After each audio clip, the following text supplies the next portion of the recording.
Independientemente de las circunstancias, ¿verdad?, que hemos estado pasando durante toda la semana, debemos dar gracias a Dios porque su misericordia ha reposado en esta mañana sobre cada uno de nosotros. Él había determinado antes de la fundación del mundo que cada uno de nosotros estuviéramos reunidos aquí para darle gloria y honra a su santo nombre. En la mañana de hoy, mis hermanos, bueno, ya estamos casi finalizando la predicación expositiva del libro de Éxodo. He tenido la oportunidad de que llegué acá en estudiarlo, en verdad ha sido de edificación. En verdad, bueno, siempre cuando hacíamos el plan de lectura o lo hacemos, lo leía, pero nunca había tenido la oportunidad de estudiarlo como lo están haciendo ustedes, y en verdad ha sido una gran bendición ver durante el recorrido, bueno, que yo llevo, ver la figura de Cristo en todo este recorrido, la manera en que Cristo se revela antes en el desierto mediante el pueblo de Israel.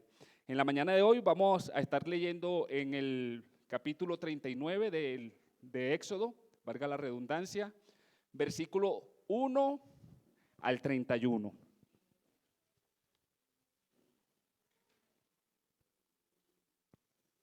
Versículo 1 al 31.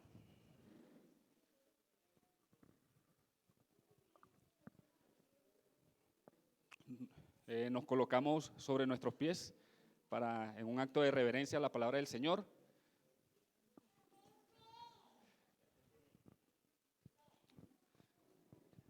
Dice la palabra del Señor: de azul, púrpura y carmesí hicieron la vestidura del ministerio para ministrar en el santuario. Asimismo hicieron las vestiduras sagradas para Aarón, como Jehová había mandado a Moisés. Hizo también el efod de oro, de azul, púrpura, carmesí y lino torcido. Y batieron láminas de oro y cortaron hilos para tejerlos entre el azul, la púrpura y el carmesí y el lino con labor primorosa. Hicieron las sombreras para que se juntase y se unían en sus dos extremos. El cinto del efod que estaba sobre él era de lo mismo, de igual labor, de oro, azul, púrpura, carmesí y lino torcido, como Jehová lo había mandado a Moisés. Y labraron las piedras de ónice montadas en el engaste de oros, con grabaduras de sellos con los nombres de los hijos de Israel. Y la puso sobre las hombreras del efod por piedra memoriable para los hijos de Israel, como Jehová había mandado a Moisés. Hizo también el pectoral de obra primorosa, como la obra del efod, de oro, azul, púrpura y carmesí y lino torcido. Era cuadrado, doble hicieron el pectoral. Su longitud era de un palmo y de un palmo su anchura cuando era doblado, y engastaron en el cuadro hileras de piedra. La primera hilera, un topacio, un cambuclo. Esta era la primera hilera. La segunda hilera, una esmeralda, un zafiro, un diamante. La tercera hilera, un jacinto, un ágata, una amatista. Y la cuarta hilera, un berilo, un ónice, un jaspe, todas montadas y encajadas en el engaste de oro. Y las piedras eran conforme a los nombres de los hijos de Israel, 12 según los nombres de ellos, como grabaduras de sello, cada uno con su nombre según las 12 tribus. Hicieron también sobre el pectoral los cordones de forma de trenza de oro puro. Hicieron asimismo 2 engastes y 2 anillos de oro, y pusieron 2 anillos de oro en los 2 extremos del pectoral. Y fijaron los 2 cordones de oro en aquellos 2 anillos a los 2 extremos del pectoral. Fijaron también los otros 2 extremos de los 2 cordones de oro en los 2 engastes que pusieron sobre las hombreras del efod por delante, e hicieron otros 2 anillos de oro que pusieron en los 2 extremos del pectoral y de su orilla frente a la parte bajo el efod. Hicieron además 2 anillos de oro que pusieron en la parte delantera de las 2 hombreras del efod, hacia abajo, cerca de su juntura, sobre el cinto del efod. Y ataron el pectoral por sus anillos y a los anillos del efod con su cordón de azul, para que estuviese sobre el cinto mismo para que tuviera sobre el cinto mismo un cordón azul, para que tuviera sobre el cinto mismo del efod y no se separase del pectoral del efod, como Jehová lo había mandado a Moisés.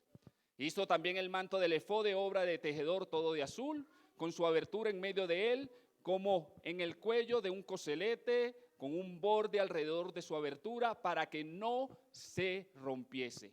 E hicieron en las orillas del manto granadas de azul púrpura, carmesí, lino torcido. Hicieron también campanillas de oro puro y pusieron campanillas entre las granadas en la orilla del manto alrededor de las granadas.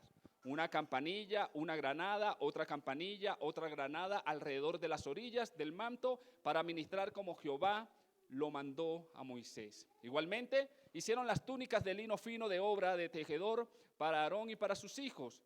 Asimismo la mitra de lino fino y los adornos de las tiataras de lino fino y los calzoncillos de lino torcido. También el cinto de lino torcido de azul púrpura y carmesí de obra de recamador, como Jehová lo mandó a Moisés. E hicieron asimismo la lámina de diadema santa de oro puro y escribieron en ella como grabado de sello santidad a Jehová y pusieron en ella un cordón de azul para colocarla sobre la mitra por arriba como Jehová lo había mandado a Moisés. Gracias, Señor, te damos por tu hermosa y gloriosa palabra. Gracias porque tú nos tienes reunidos en la mañana de hoy en un mismo sentir, en un mismo espíritu, Señor, que es glorificar y exaltar tu nombre con este día que tú has destinado para que nosotros lo apartemos, lo santifiquemos para exaltarte, alabarte y estar compartiendo juntos como hermanos. Yo me alegré con los que dijeron, a la casa de Jehová iremos. Gracias, Señor, porque eres tú quien ha colocado en nosotros el querer como el hacer para tenernos acá, Señor, y escuchar tu gloriosa palabra, por la que hemos creído de tu glorioso evangelio, por la que creemos que Jesucristo nos salvó y nos redimió de la maldición de nuestro pecado. Ahora que me tienes aquí a exponer tu palabra, Señor, que seas tú, Señor, glorificándote y exaltándote, glorificándote a tu pueblo, hablándole a ellos. Yo me despojo de toda gloria vana, Señor, independientemente del escrito que tenga manifestado, Señor. Considero que necesito de tu asistencia, Señor, porque solo tu Santo Espíritu redarguye de pecado, solo tu Santo Espíritu, Señor, es quien nos revela, Padre Santo, nuestra condición para llevarnos al arrepentimiento y así ser formado cada vez más a la imagen de tu Hijo amado. Que seas tú glorificado y exaltado por los siglos de los siglos. Amén y amén. Bien, mis queridos hermanos, en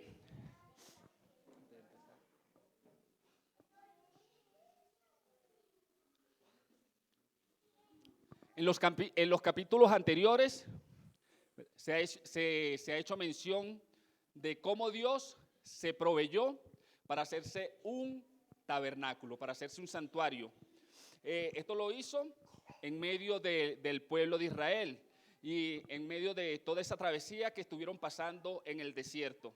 Este tabernáculo era para rendir adoración al Dios eterno, al Dios todopoderoso, y donde el eterno Dios iba a manifestar el interés de habitar en medio de su pueblo. En las secciones anteriores, en los capítulos anteriores, se hace notar cómo Dios colocó en el corazón de su pueblo participar de la obra, trayendo cada uno de los materiales que exigía esa construcción para que se llevara a cabo la finalización de ese santuario, donde a su vez participaron también con la mano de obra para poder lograr hacer este tabernáculo, que era un tabernáculo desarmable. En pocas palabras, era un tabernáculo portátil porque debían estar moviéndose de acuerdo a la voluntad de Dios.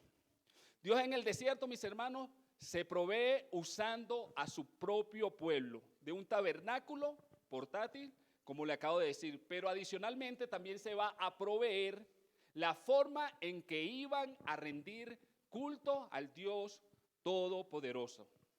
Mencionada adoración no iba a ser de manera independiente, no iba a ser que se iba a rendir adoración al eterno Dios como las personas querían. De hecho, toda persona no podía entrar en el tabernáculo con toda libertad.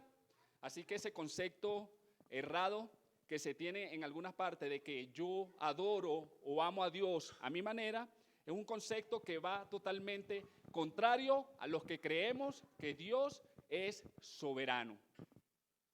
Así como Dios delegó minuciosamente, detalladamente la manera en que iban a construir este tabernáculo, también facultó la condición en que se iba a rendir el culto. Y se originaba por intermedio de sacerdotes que iban a ser ordenados. En este caso el texto está dejando ver muy claramente que es Aarón, el hermano de Moisés. Como este sacerdote iba a tener la responsabilidad de presentar los diferentes actos solemnes en el tabernáculo de reunión o en el lugar santísimo. Pero había algo, mis hermanos, como podemos notar en el aspecto del sacerdote. Había algo que caracterizaba a este sacerdote. Había una muestra en el ministro de Dios que lo diferenciaba dentro del pueblo. ¿Y cuáles eran estas características? Bueno, la distinción se deja ver en la apariencia externa, la apariencia externa que tenía el sacerdote. Esto era lo que lo diferenciaba de la multitud de los israelitas, sobre todo cuando iba a presentar el rito, cuando iba a presentar la adoración en el tabernáculo. Y no era más que otro que el atuendo, era la vestidura con que se ataviaba el mismo sacerdote. Y así como Dios muestra al Señor Jesucristo en el tabernáculo, así como Dios muestra el Señor Jesucristo, la sombra del Señor Jesucristo en la construcción de este glorioso santuario, también deja ver la iglesia, como lo hemos aprendido durante todo este tiempo, también va a mostrar la figura de Cristo por medio de este atavío, por medio de esta vestidura. Por eso es que le he colocado al título del mensaje de la mañana de hoy, la vestidura sacerdotal, sus elementos y un interrogante. ¿Y qué relación tienen con Cristo? Como un primer punto vamos a ver la vestidura a nivel general y la realización del efod. Eso lo vamos a estar viendo del verso 1 al 7. Vamos a ver como un punto número 2 la realización del pectoral del verso 8 al 21 y el propósito que tenía el manto que estaba incluido en el efod. Y tendremos una conclusión basada que lleva por nombre la permanente santidad de Dios, basado en el versículo 30 y 31. No vamos a estar leyendo verso por verso porque obviamente es un texto bastante largo, así que trataré de tomar los puntos que yo considero más importantes. Entonces, para partir ya en el punto número 1, vemos la vestidura a nivel general y la realización del efod. En el versículo 1 se deja ver de manera textual, se deja ver muy claramente la realización de la vestidura del sumo sacerdote de nombre Aarón. E implícitamente también se puede ver de manera implícita, deja ver la elaboración de otra vestidura, dice el versículo 1. De azul púrpura y carmesí hicieron las vestiduras del ministerio para ministrar en el santuario. Y asimismo hicieron, es decir, hicieron otro atuendo, otra vestimenta que se diferenciaba a ese primero. Asimismo hicieron las vestiduras sagradas para Aarón, como Jehová le había mandado a Moisés. El capítulo 28 nos deja ver por primera vez este mandato y nos muestra que habían otras vestiduras diseñadas para los hijos de Aarón, quienes también estaban consagrados para llevar esta adoración, este culto de adoración a Dios. Dice el capítulo 28, versículo 4 de este mismo libro, las vestiduras que harán son estas: el pectoral, el efod, el manto, la túnica bordada, la miltra y el cinturón. Hagan pues las vestiduras sagradas para Aarón y sus hijos para que sean mis sacerdotes. Empezando el versículo 1, deja ver la materia prima que apunta a una flor que botaba un color azul. Este es un arbusto llamado el añil. si ustedes lo buscan por internet, su nombre científico hacía referencia a tintocría, apuntando a que botaba una tinta espesa de color azul que brotaba de esta flor. Los indígenas, específicamente los mayas, la utilizaron para usarla en cerámica, para usarla en diferentes ritos. Esta combinación con el carmesí era lo que producía el color violeta y el color púrpura. Ahora, nosotros vamos a encontrar durante todo este recorrido, durante el recorrido de todo el texto que acabamos de ver, que el pueblo obedeció cada una de las instrucciones que Dios ordenó por medio de Moisés. Ahí vamos a encontrar la palabra hacer de principio a fin. Así que el pueblo obedeció a la elaboración de la vestidura. Vemos que las vestiduras no eran vestiduras ordinarias. Vemos que las vestiduras eran vestiduras exclusivas. Vemos que las vestiduras eran especiales para el santuario. Y como el santuario no era un santuario ordinario, porque obviamente ahí habitaba la presencia de Dios, las vestiduras no eran simples, la vestidura no era una vestidura habitual, no era una vestiduras que se pudieran llamar vestiduras comunes. Y se asume con facilidad porque el texto lo describe como vestiduras sagradas. Eran vestiduras gloriosas, eran vestiduras que eran exclusivas para el servicio, eran apartadas para ministrar. Vestiduras excepcionales.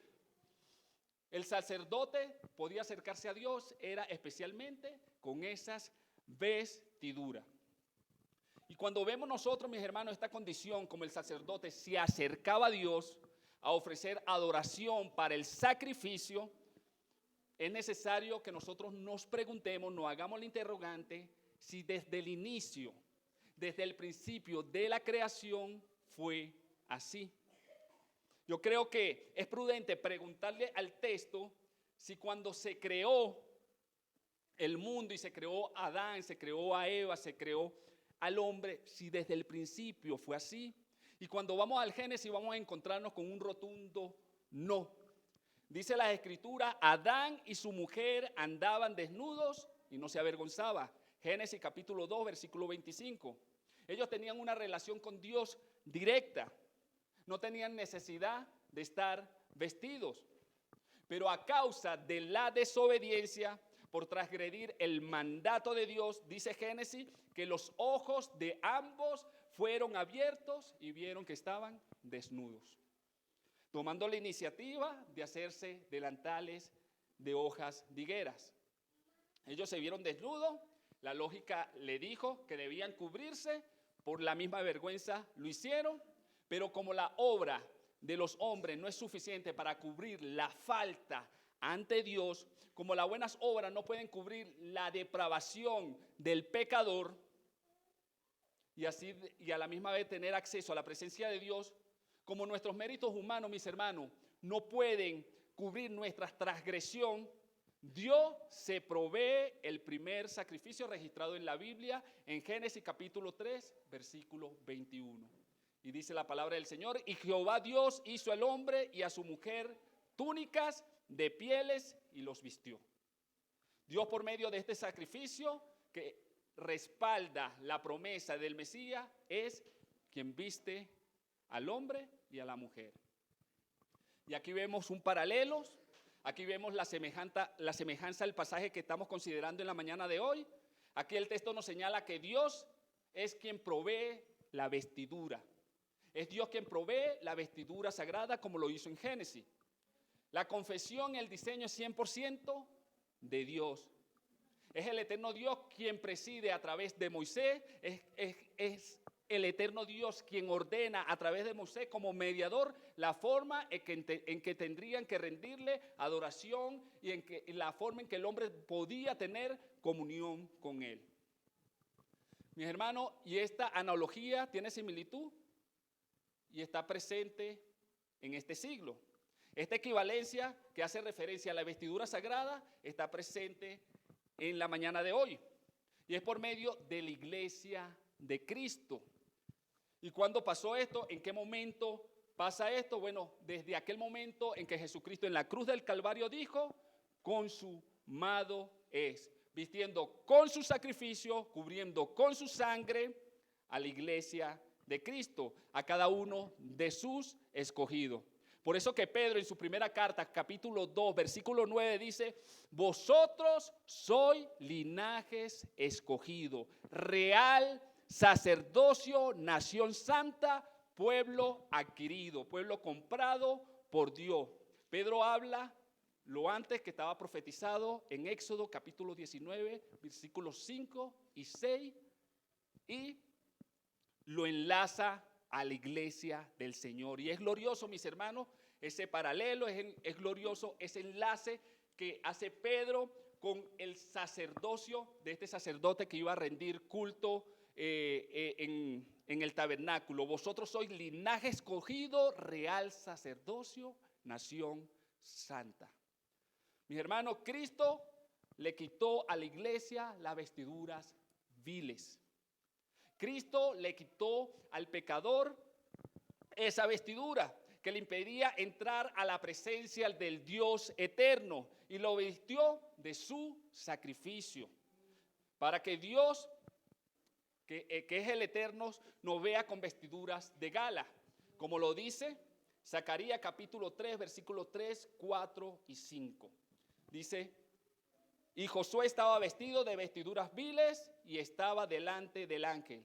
Y habló el ángel y mandó a los que estaban delante de él, diciendo: quítales esas vestiduras viles. Y él le dijo: mira que he quitado de ti tu pecado y te he hecho vestir de ropas de gala. Después dijo: pongan mitra limpia sobre su cabeza. Y pusieron una mitra limpia sobre su cabeza y le vistieron las ropas. Y el ángel de Jehová estaba en pie. Mis hermanos, este es un mensaje glorioso, un mensaje glorioso de parte del Señor. Estas vestiduras tenían características sagradas y exclusivas, mis hermanos, y también lo podemos ver en la realización del efod.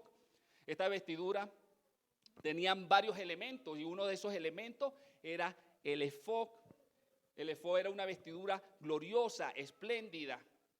El efod estaba fabricado, dice el verso 2, de oro, de azul púrpura, carmesí y lino torcido. De oro, azul púrpura y lino torcido. Y la manera en que la fabricaron requirió mucha elaboración, requirió mucho trabajo. Ahí dice que batieron láminas de oro. Eso quiere decir que la fundieron, que derritieron el oro. Y de esa misma forma sacaron los hilos. Hoy en día, con tanta maquinaria, nosotros nos podemos imaginar cómo hacen correas de metales, tejiéndolas, sí, pero en toda la Biblia no hace referencia, solo aquí es donde hace referencia sobre esos hilos trabajados en oro. Ahora, el lino aquí tiene también una implicación, lo que es el lino, me da una implicación de rango, de riqueza, de gloria. Este material es el mismo que vestía el hombre adinerado de la parábola del rico y Lázaro. Su color era blanco. Su color también representaba pureza, su color también representaba justicia. Y se puede ver en Apocalipsis 19:8 que dice: y el lino fino son las acciones justas de los santos. Dejando como resultado, mis hermanos, una labor que el escritor divino la describe como una labor primorosa, una obra de arte. Esta labor, mis hermanos, es magnífica. Ahora, mis hermanos, también habían efod que eran más sencillos, más comunes. Uno de esos efod lo usó David para entrar a la ciudad de Keila, dice 1 Samuel capítulo 26:6. ¿Sí? El profeta Samuel, sin ser sacerdote, también usaba uno para ministrar en el santuario. Pero, mis hermanos, el que llevaba el sumo sacerdote eran exclusivas, eran gloriosas. Eran unas vestiduras, como lo dice el texto, primorosa, y esto hace referencia a un sinónimo de que eran vestiduras refinadas, selectas, eran vestiduras elegantes, delicadas. No delicada por la falta de calidad, mis hermanos, sino delicada de ser usada con un uso inadecuado. Gedeón fabricó un efod tomando posesiones de otras ciudades que eran idólatras. Y dice la palabra del Señor: Israel cayó en idolatría a causa de ese efod. Y fue tropezadero para Gedeón y para su casa. Jueces capítulo 8, versículo 27.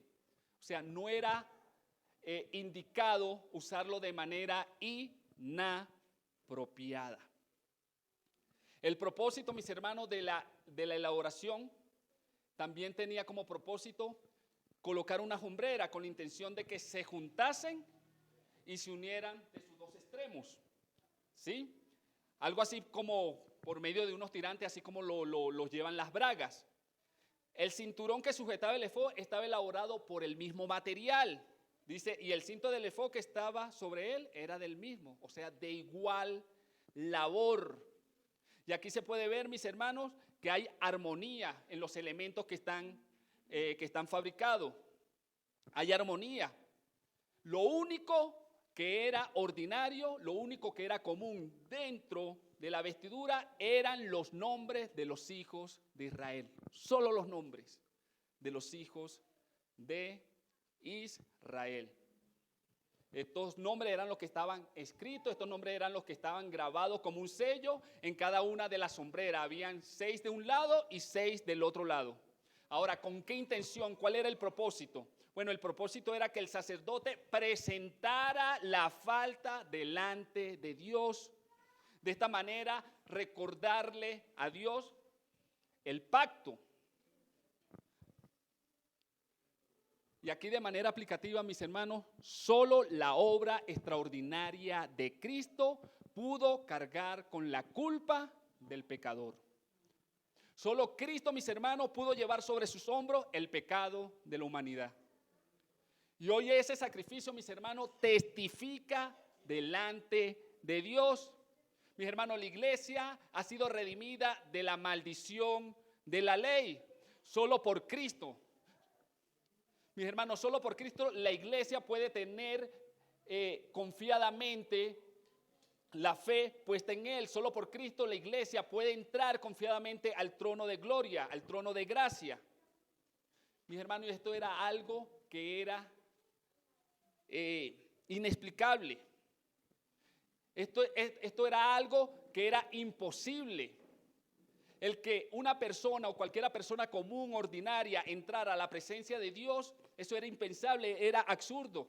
De hecho, para los mismos sacerdotes, fariseos en la época de Jesús, una persona no autorizada, no capacitada por Dios, era imposible de que entrara a la presencia de Dios, así de una manera sencilla o de una manera común, y salir vivo de la misma. Mis hermanos, hoy tú y yo estamos aquí rindiéndole culto al Señor, rindiéndole culto a Cristo, porque Cristo pagó por nuestras faltas. Hoy podemos nosotros alzar nuestras manos con toda libertad, cantarle, adorarle, glorificarle, porque de tal manera amó Dios al mundo que dio a su unigénito Hijo para que todo aquel que en Él crea no se pierda, mas tenga vida eterna. Entonces el llamado, mis hermanos, para los que no han creído, como Dios manda que crean en Él a través de Cristo, la invitación es que crea para que pueda tener acceso a la bendición, a la extraordinaria bendición de experimentar el gozo de la salvación mientras estemos viviendo en este planeta terrenal.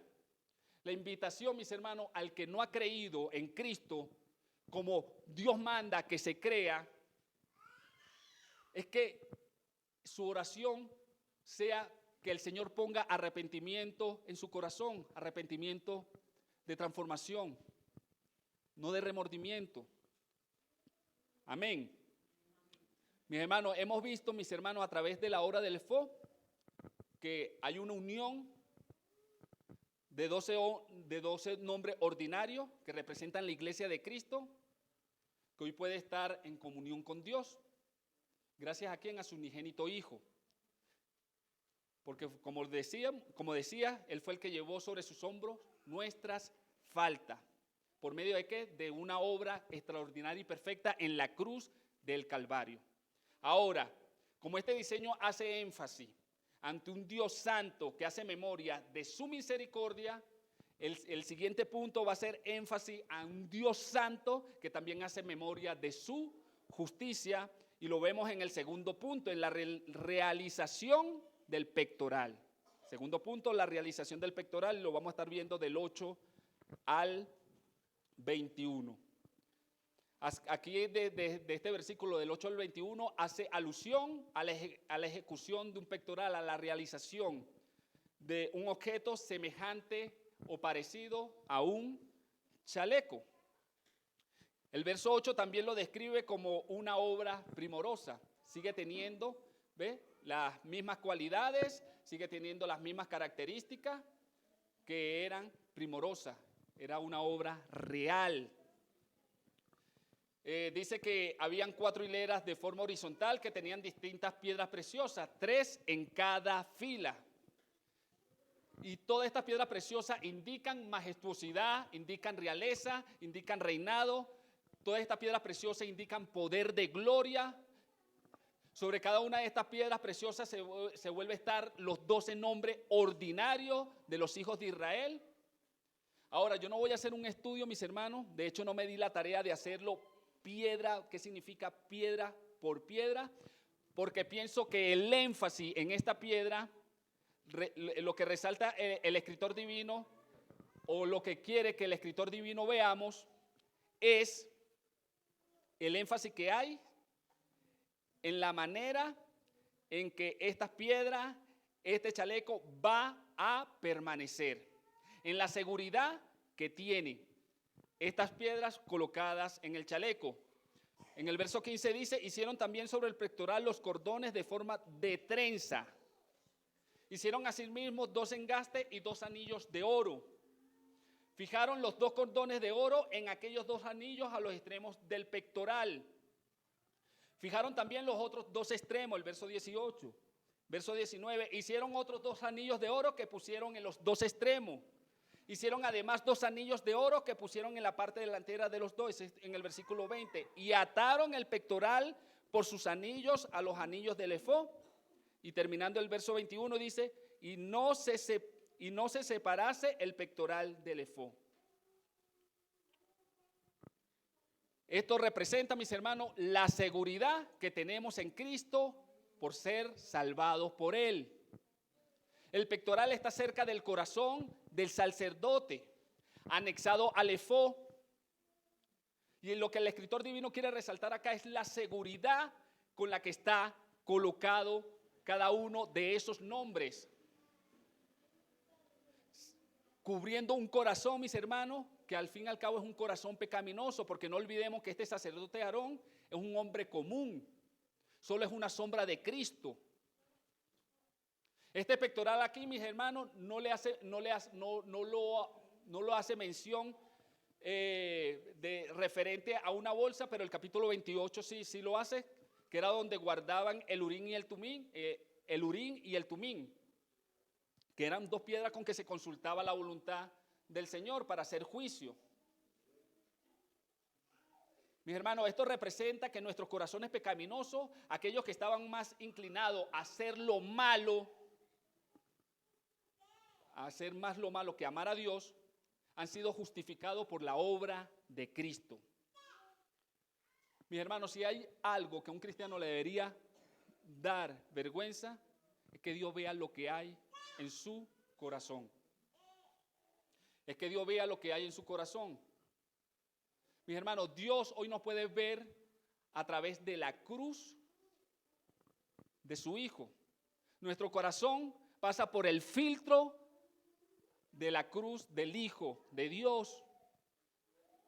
Hay quienes utilizan el ejemplo de David cuando Dios manda al profeta Samuel y le dice, mira, que no mires lo que miran los hombres, porque Dios no mira lo que ven los hombres, Dios mira el corazón, y asumen que David tenía un corazón bueno. Pero no, ya providencialmente Dios estaba viendo a David providencialmente a través de la cruz de Cristo.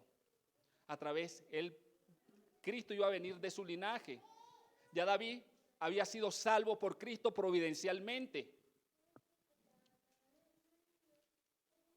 Nosotros en verdad tenemos un corazón, mis hermanos, que se inclina más a hacer lo malo que lo bueno. Y si de una u otra manera amamos a Dios, no lo amamos de manera sentimental. Lo amamos porque Dios ha revelado su sacrificio, el sacrificio de su Hijo en nosotros. Fue Dios quien nos amó primero y no nosotros a Él. Fue Dios quien nos escogió antes de la fundación del mundo. Fue Dios quien nos llamó y como nos escogió, atendimos de manera irresistible a ese llamado. Y hemos sido, mis hermanos, justificados por el sacrificio de Cristo de una manera extraordinaria, de una manera inexplicable e inmerecida, solo por gracia. Solo por gracia. Ahora, ¿qué propósito? Como punto número 3, tiene el manto que incluía el efod. ¿Cuál era el propósito? Y lo vamos a ver desde allí, desde el verso 22 al 29. Se hace mención de un manto que tenía el efod. Estaba tejido de azul. Tenía una abertura. También tenía un borde que tenía el propósito debajo para que no se rompiera, para que se reforzara este borde. Vemos nuevamente que todos estos materiales armonizaban con lo antes ya mencionado, con todos los elementos. Tenía púrpura, tenía carmesí, tenía lino torcido, todo armoniza. Todo está en comunión. Y todo esto, mis hermanos, con el propósito de colocar en ese manto, colocar unas campanillas y unas granadas.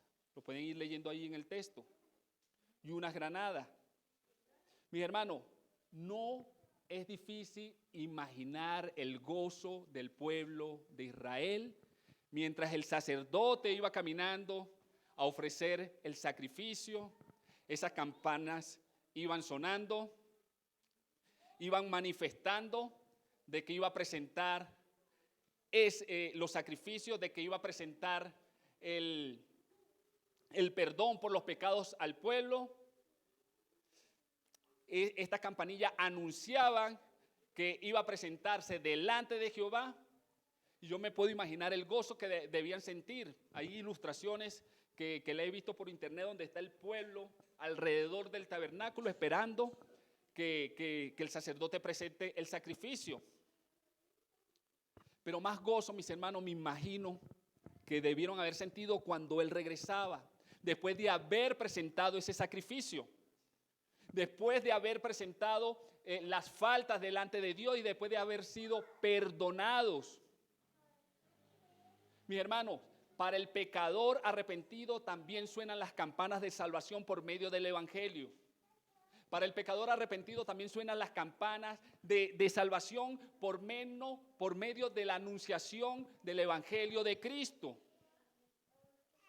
Y esto debe traer gozo al cristiano, debe traer alegría. Pero más gozo, mis hermanos, debe sentir el cristiano o va a sentir el cristiano cuando Cristo regrese por su iglesia. Más gozo debe sentir el cristiano, mis hermanos, cuando Cristo, el gran sumo sacerdote, regrese por cada uno de sus escogidos.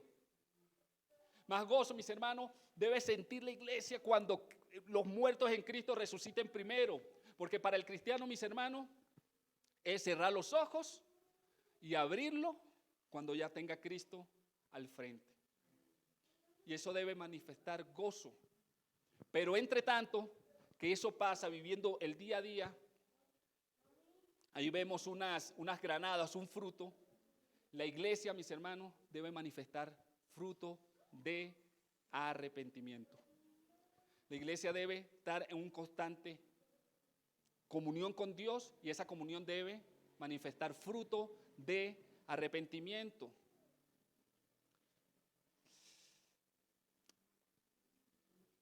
El punto número 3, para finalizar, dice la permanente santidad de Dios. Este texto sí lo voy a leer, versículos 30 y 31.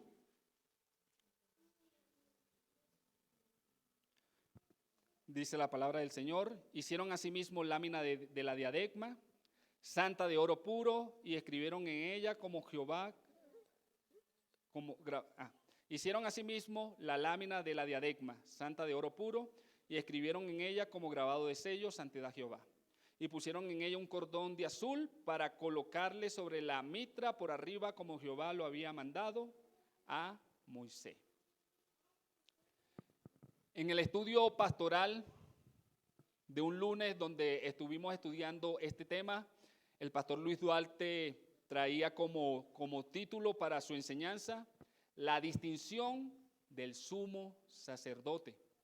Y considero que estoy de acuerdo con él, porque esta vestimenta, mis hermanos, distinguía exteriormente al sumo sacerdote. Exteriormente se podía ver a legua quién era el sumo sacerdote. Eso es como en una empresa o en un colegio, dependiendo del uniforme que se tenga, se puede distinguir. Pero lo más importante, mis hermanos, en el texto es que el sacerdote estaba apartado para Dios, estaba consagrado para Dios. Su vestidura reflejaba santidad, porque obviamente él reflejaba la sombra del que esencialmente sí es santo, santo, santo. El que verdaderamente es santo, permanente e infinitamente santo. La santidad en el caso de Dios, mis hermanos, no es un fruto, sino un atributo. Y Dios es infinitamente santo. Tan santo que Isaías, con solo ver una visión, se consideró que estaba muerto. Con solo considerarse que era un hombre de labios inmundos, dijo: he aquí que soy hombre muerto, porque siendo yo inmundo de labios y habitando en un pueblo inmundo, mis ojos han visto al Rey de los ejércitos, Jehová.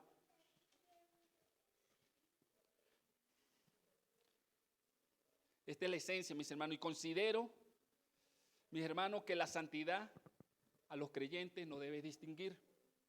Al que es hijo de Dios, la santidad también debe distinguir al creyente. Él dice: sé santo porque yo soy santo. Él viene por una iglesia sin mancha y sin arruga. Mis hermanos, en el Edén, para que Adán y Eva no fueran ejecutados, tuvo que haber sangre. Hay quienes dicen: no, murieron espiritualmente. Mis hermanos, el Señor no tiene sombra de variación. Él dijo: el día que coman de este fruto, ese día morirán. Y tenía que haber un muerto. Mis hermanos, y lo vemos en el sacrificio que Dios hizo y donde vistió a Adán y a Eva. En el desierto, para que el pueblo fuera perdonado y no fuera ejecutado, tenía que haber derramamiento de sangre. Y en el tabernáculo, por los sacrificios de los animales que presentaba el sumo sacerdote, este pueblo no fue ejecutado. Tú y yo aquí, mis hermanos, no estuviéramos aquí, estuviéramos muertos, estuviéramos condenados a una vida sin Cristo. Pero tuvo que haber derramamiento de sangre.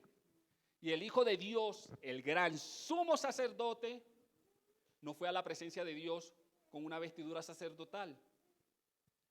Su perfección, mis hermanos, fue una santidad. Y esa santidad fue suficiente ¿para qué? Para pagar por la transgresión de la humanidad. Como dijo Juan: he aquí el verdadero Cordero que quita el pecado del mundo. Mis hermanos, Cristo se despojó de su vestidura de gloria. Cristo se despojó de su relación estrecha que tenía con el Padre. He aquí el Verbo estaba con Dios, dice Juan en el capítulo número 1, versículo 1. Cristo se despojó de su divinidad, pasó de lo eterno para el tiempo, vivió una vida perfecta, cumpliendo a cabalidad la ley, la cumplió perfecta, fue el único que lo hizo. ¿Y todo para qué? Para hacerse maldición en un madero. En un madero. Para que cada uno de sus escogidos puedan tener acceso al trono de gloria. Mis hermanos, allí su propio Padre dejó caer la copa de ira en su propio Hijo. En su propio Hijo. Mis hermanos, y la gran promesa para los creyentes es que el que vence en Cristo Jesús, dice Apocalipsis 3:5, palabras del Señor, y con esto termino: el que venciere será vestido de vestiduras blancas, y no borraré su nombre del libro de vida. Confesaré su nombre delante de mi Padre y delante de sus ángeles. Vamos a orar, mis hermanos. Gracias, mi Señor Jesús, por tu hermosa palabra. Gracias porque tú has sido misericordioso y bueno para cada uno de nosotros. Tú eres glorioso, te exaltamos y te bendecimos, Señor. Te doy gloria, Señor, porque considero que no merezco estar acá, Señor. Considero, Señor, que es en tu gracia, Señor, que estoy en este lugar y no hago más, Señor, que manifestar gratitud delante de ti, Señor. Perdona mis fallas, mis pecados, Señor. Permite, Señor, que nosotros podamos vivir esta palabra, Señor, que podamos ver lo glorioso, Señor, que está revestido de tu salvación, que podamos ver, Señor, lo glorioso que es estar revestido de tu gracia, de tu misericordia, que el aire que respiramos, Señor, manifieste, Señor, que estamos aquí, Señor, porque tú te pusiste en el lugar de cada uno de nosotros. Estamos aquí porque tu misericordia, Señor, arropa aún a las personas que no te conocen. Estamos aquí porque tu misericordia, Señor, es paciente, Señor, para los que no se han arrepentido. Y esa es la razón de que no has venido, Señor. Señor, esperamos, Señor, tu venida con ansia, Señor. Decimos como el apóstol Pablo, Señor, vivimos en ti, Señor. Vivimos en Cristo, pero el morir es ganancia, Señor. Considerando, Señor, que ese día seremos libertados de este cuerpo corruptible, Señor. Ese día, Señor, seremos libertados, Señor, de este cuerpo, Señor, que nos da lucha, Señor, que se inclina, Señor, a querer hacer lo malo, Señor. Porque queriendo hacer lo bueno, terminamos haciendo lo malo que no queremos hacer, Padre bendito, Señor. Perdónanos, Señor, transforma nuestros corazones para que nuestro carácter se vaya forjando de acuerdo al de Cristo Jesús, Señor. Ayúdanos, Señor, a tener conoinía. Coloca más amor, Señor, en cada uno de nosotros, Señor, para así poder amarnos, Señor, como cuerpo de tu iglesia, como cuerpo de Cristo, Señor. Bendice, Señor, al pastor, Señor, que tienes aquí liderizando, que tienes aquí sirviendo, Señor. Gracias por colocar en el corazón, Señor, de colocarme en este lugar, Señor, que es un lugar de privilegio, Señor, porque es tu palabra la que se está exponiendo, Señor. Te pido perdón si en algún momento, Señor, en mi humanidad me equivoqué de acuerdo al contexto o al escenario. Que seas tú, Señor, glorificado, Señor, porque considero mi incapacidad y considero que necesito de tu asistencia, Señor. Que seas tú glorificado, Señor, en todo momento, en el transcurso del día. Si nos permite el día de mañana en tu misericordia, Señor, bendices las labores de nuestras manos, Señor. Que seas tú exaltado en todo lo que hagamos, Señor. Para tu gloria y para tu honra, en el nombre del Padre, del Hijo, Espíritu Santo. Amén y amén. Muchísimas gracias, mis hermanos.